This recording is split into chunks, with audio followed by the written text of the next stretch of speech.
The Silk Road has connected the Western Hemisphere to better help all the civilizations. By trading goods from country to country, it allowed civilizations to get goods that they originally didn't have. Trade during the Western Hemisphere was booming between the 2nd and 14th century, but at first, land was the only way they could trade goods, which took a long time and limited the amount of goods that they were able to transport. Later, the merchants would look to the seas for some of the easiest trade systems on the Silk Road. Livestock were easily transported by boat instead of making them walk. By using the weather, the sailors took advantage and could easily be on time. Sea trade didn't just exchange goods, it also exchanged religion and culture to places far away, like Indonesia, which is the home to the largest number of Muslims. Sea trade during the Silk Road happened on two main bodies of water, the Indian Ocean and the Mediterranean Sea. The Indian Ocean was important for materialistic things, but also for the spread of mathematics and ideas that can go from one side of the map to the other. Trading throughout this hemisphere also helped technological advancements of the sail and the compass from China.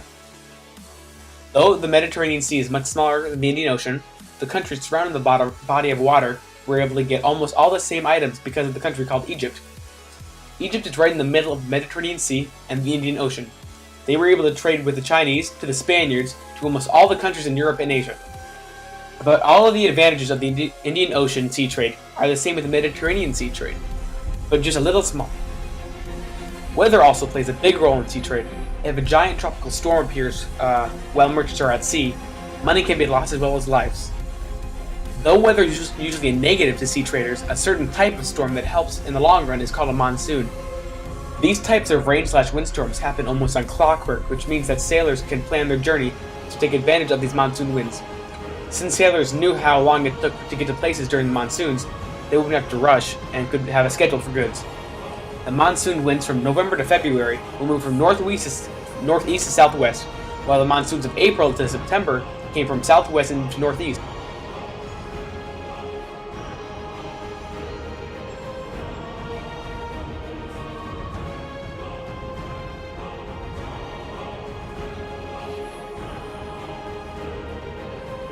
Sea trade is a very efficient way of communicating and exchanging ideas. If it wasn't for sea trade, we'd still be in small kingdoms, constantly fighting each other, trying to get the upper hand. Sea trade, especially during this time period, was very critical for the advance of ideas and technology.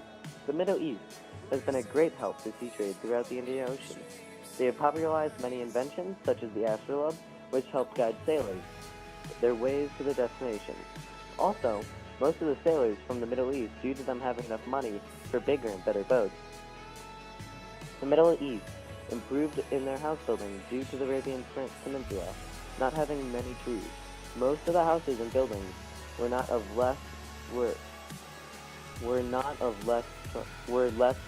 less strong materials. But when sea trade became much more popular, wood was transported to the peninsula. Stop.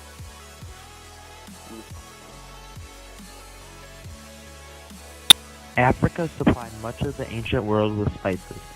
They were mostly dependent on sea trade because they had to go across the Indian Ocean to trade their large amounts of spices so that they could return with goods that they need. Because of their location, many of their big cities were located along the ocean because that is where they would have the most commerce and the most efficient way of spreading the goods that they returned with in the market. Some of the goods that they returned with are silk, spices, and books.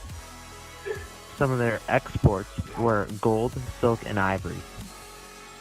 In juxtaposition to the Chinese land trade, there was also vigorous sea trade with Korea, Japan, and lands to the south and southwest.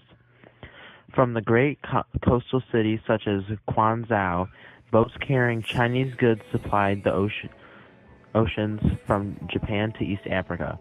Chinese ships were larger than the ships of most of their competitors, such as the Indians or Arabs, and in many ways were technologically quite advanced. One interesting discovery of their trade was a ship from the Song era that had been shipwrecked in 1277 was found to be 78 feet long and 29 feet wide, loaded with more than 5,000 pounds of fragrant wood from Southeast Asia, pepper, betel nut, cowries, tortoiseshell, cinnabar, and ambergris from Somalia. Some imports of China are cotton, ivory, wool, gold, and silver. Some exports are silk, porcelain, invention of the compass, which also was a major export of China, and in the monsoon marketplace. Thank you. Although the Silk Road is often known for its land trade, the sea trade was just as crucial. It allowed countries to sail around geographical areas that would otherwise have been too dangerous to travel via land.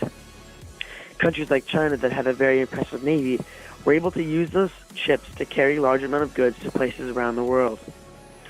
Because of these well-devised trade ships, it allowed them to transport exponentially more goods with less effort, allowing quick and efficient trade from countries everywhere.